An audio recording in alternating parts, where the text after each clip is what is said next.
Assalamualaikum warahmatullahi wabarakatuh. Oke, selamat pagi. Hari ini kita bertemu di pertemuan keempat ya, untuk mata kuliah manajemen keuangan 1 maksud saya. Oke, langsung saya bahas materinya untuk hari ini.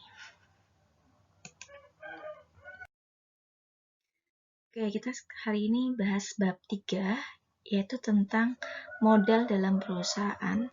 Yang pertama kita bahas adalah tentang pengertian modal itu sendiri, di mana untuk pengertian modal, pada mulanya itu modal adalah suatu hal yang bersifat physical oriented, jadi berorientasi pada fisik, bentuk fisik, di mana dapat diartikan modal adalah sebagai hasil produksi yang digunakan untuk memproduksi lebih lanjut.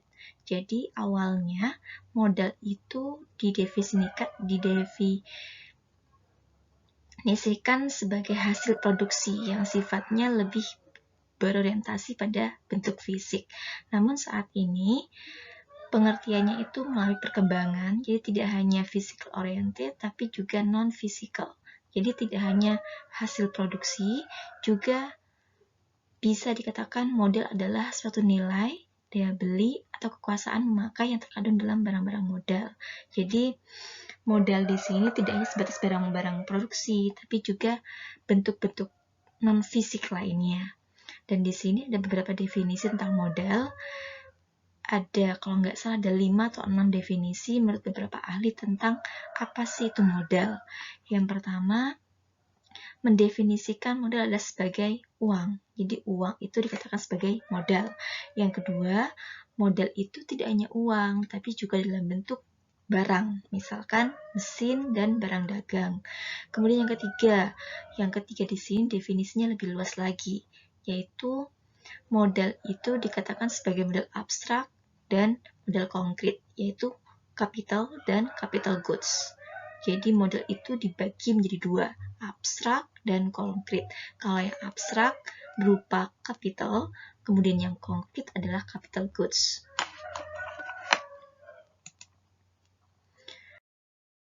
Kemudian yang keempat, mendefinisikan modal itu menjadi 2. Yang pertama adalah barang yang ada dalam rumah tangga perusahaan dalam bentuk fungsi produktif, yaitu berupa pendapatan, dan ini terdapat pada bagian debit neraca.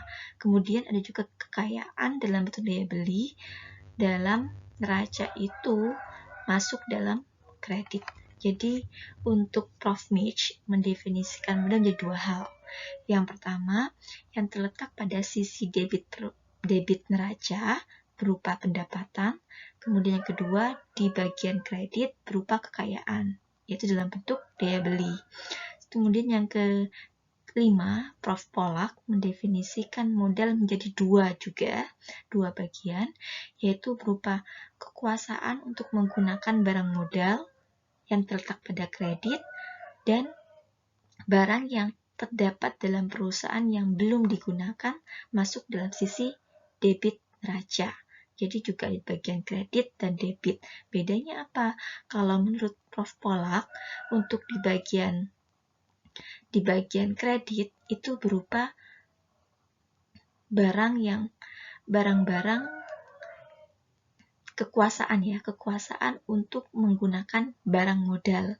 Sedangkan untuk di bagian debit itu berupa barang yang masih belum digunakan oleh perusahaan.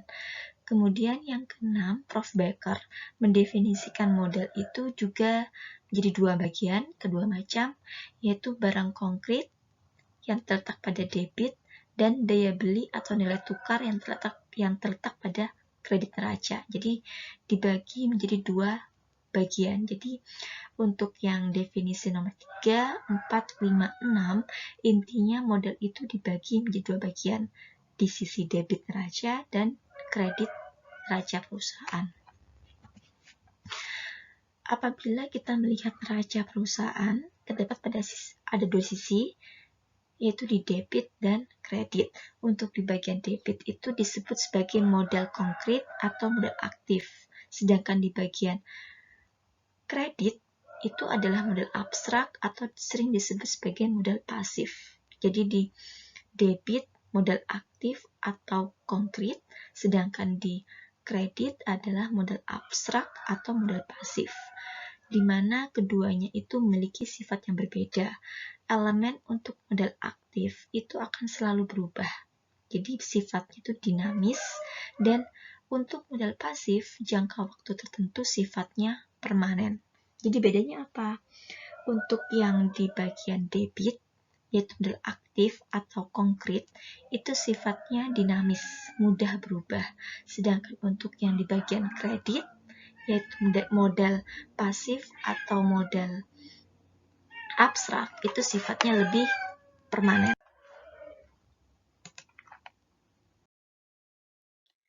Kemudian untuk pembagian modalnya, yang pertama yaitu adalah modal aktif, yang dimana di sini untuk yang pertama adalah pembagian modal aktif berdasarkan lama dan cara perputaran modal aktif atau kekayaan tersebut.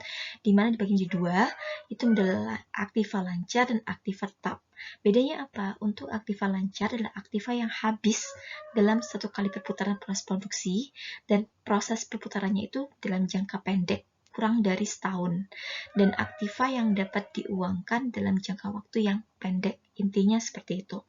Jadi untuk contohnya yang termasuk dalam kategori aktiva lancar terletak pada sisi debit neraca bagian atas, yaitu misalkan kas, piutang, persediaan, semua hal dibayar di muka, kemudian perlengkapan, dan sebagainya.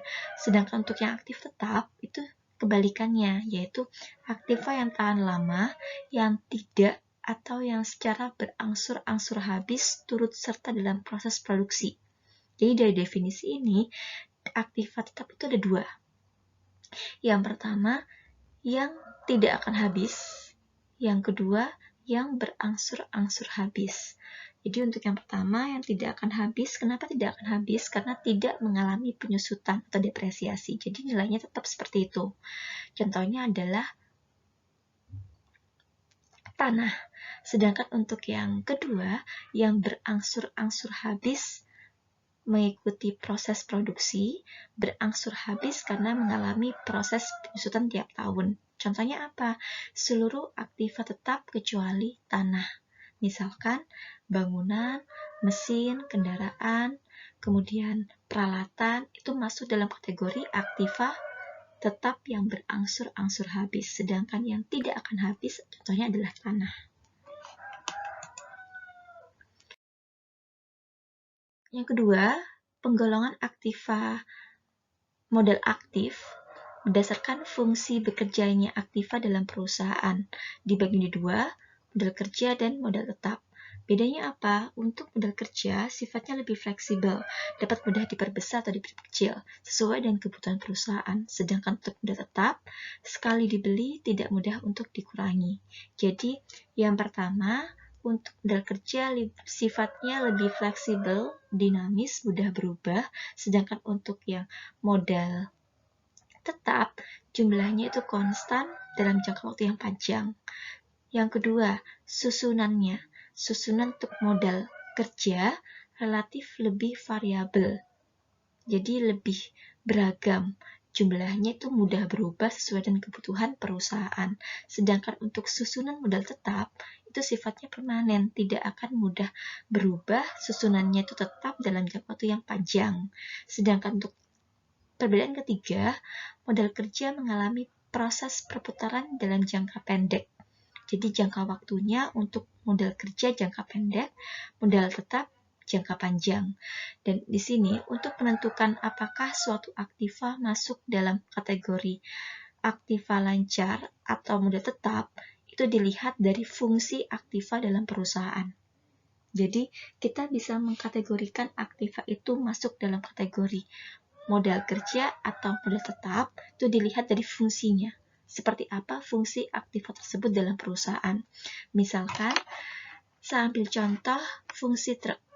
Fungsi truk pada dua perusahaan, transport dan dealer. Apakah fungsi truk pada dua perusahaan tersebut sama? Bagaimana fungsi truk pada perusahaan transport, kemudian bagaimana fungsi truk pada dealer. Apakah memiliki fungsi yang sama? Jika kalian bisa mendefinisikan fungsinya seperti apa, kalian baru akan bisa mengkategorikan truk itu pada perusahaan transport itu termasuk dalam modal kerja atau modal tetap. Begitu pula untuk perusahaan dealer. Apakah juga masuk dalam kategori modal kerja atau modal tetap? Jadi kalian kategorikan dulu. Truk itu fungsinya untuk perusahaan transport dan dealer itu sama atau tidak. Kalau misalkan sama, fungsinya seperti apa? Kalau misalkan berbeda, fungsi untuk masing-masing perusahaannya seperti apa? Kemudian kategorikan, truk itu masuk dalam kategori modal kerja atau modal tetap. Silahkan kalian jawab di forum Classroom. Yang kedua, di sini adalah pembagian untuk modal pasif, di mana dilihat dari asalnya, modal pasif itu dibagi menjadi dua, modal sendiri dan modal asing. Untuk modal sendiri berasal dari perusahaan, pengambil bagian, dan pemilik. Untuk yang perusahaan, jadi modal yang berasal dari perusahaan, contohnya adalah cadangan dan laba, sedangkan modal yang berasal dari pengambil bagian dan pemilik itu berupa saham. Jadi saham dari internal perusahaan. Sedangkan untuk modal asing, yaitu modal yang berasal dari kreditur, dari luar perusahaan, berupa hutang. Kemudian yang kedua, modal pasif dilihat dari lama penggunaannya. Ada dua macam, jangka pendek dan jangka panjang. Jangka panjang berarti jangka waktunya lebih dari setahun. Contohnya apa? Saham, obligasi. Terus sedangkan untuk modal jangka pendek, jangka waktunya kurang dari setahun. Contohnya adalah hutang jangka pendek. Misalkan seperti hutang perniagaan atau hutang dagang, kemudian kredit dari penjual, dan sebagainya.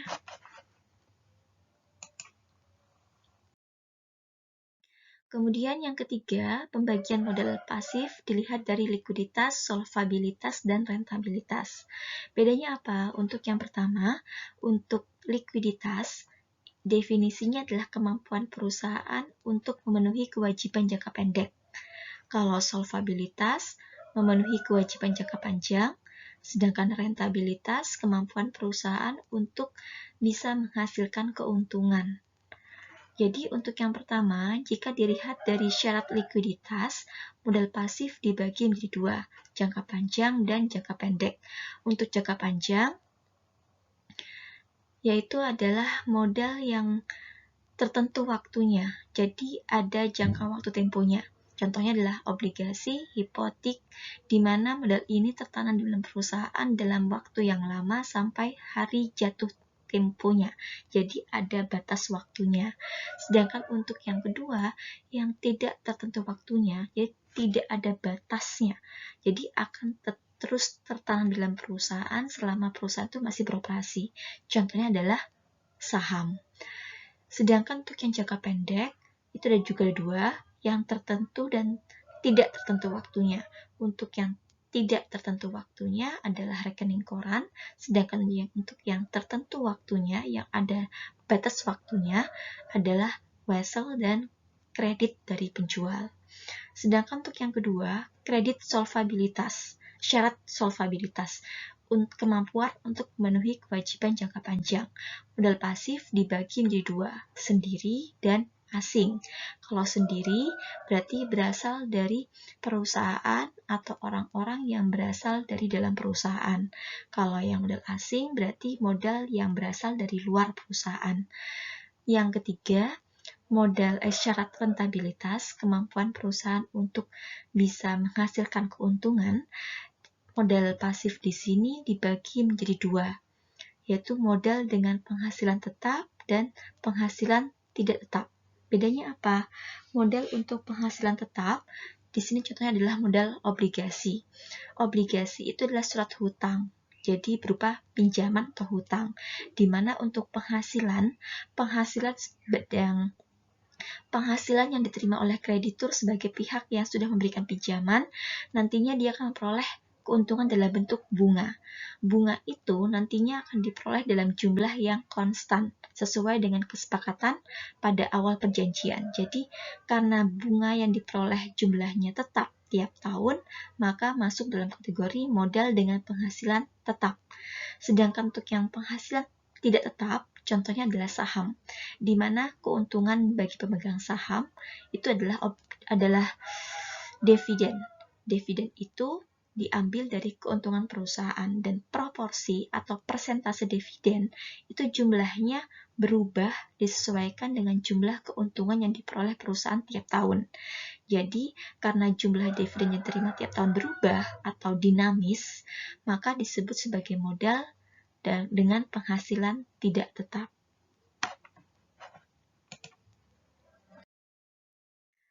Kemudian yang terakhir adalah struktur kekayaan, struktur finansial, dan struktur modal. Bedanya apa?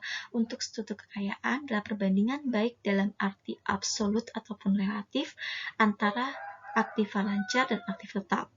Kemudian untuk struktur finansial adalah perbandingan antara modal asing dan modal sendiri, sedangkan untuk struktur modal adalah perbandingan antara hutang jangka panjang dan modal sendiri. Jadi ini adalah perbedaan definisi antara struktur kekayaan, finansial, dan struktur modal. Nah, ini untuk gambar strukturnya. Jadi untuk struktur kekayaan adalah perbandingan antara aktiva lancar dan aktif tetap. Misalkan, aktiva lancarnya adalah senilai 8 atau 40%, sedangkan untuk aktif tetapnya adalah senilai 12 atau 60%. Atau dapat diartikan, aktiva lancarnya itu senilai 66,7% dari aktiva tetap. Sedangkan untuk aktif tetapnya adalah senilai 100%. Angka 66,7% ini diperoleh dari perbandingan antara aktiva lancar dengan aktif tetap. Jadi 8 banding 12 dikali 100%, maka akan diperoleh 66,7%. Begitu pula untuk struktur finansial, perbandingan antara modal asing dan modal sendiri, yaitu 5 banding 15, atau 25% banding 75%, atau modal asingnya itu senilai 33% dari modal sendiri, di mana modal sendirinya adalah senilai 100%. Berarti 33% ini diperoleh dari 5 banding 15 dikali 100%. Maka akan diperoleh modal asing senilai 33% dari total modal sendiri. Oke, itu mungkin pemaparan dari saya untuk bab 3. Kalian pelajari, kalian jawab pertanyaan saya dari slide sebelumnya, kalian pahami. Kalau misalkan ada hal yang kurang dimengerti, silahkan tanyakan di forum Classroom. Oke, mungkin itu saja. Kurang lebihnya saya mohon maaf. Wassalamualaikum warahmatullahi wabarakatuh.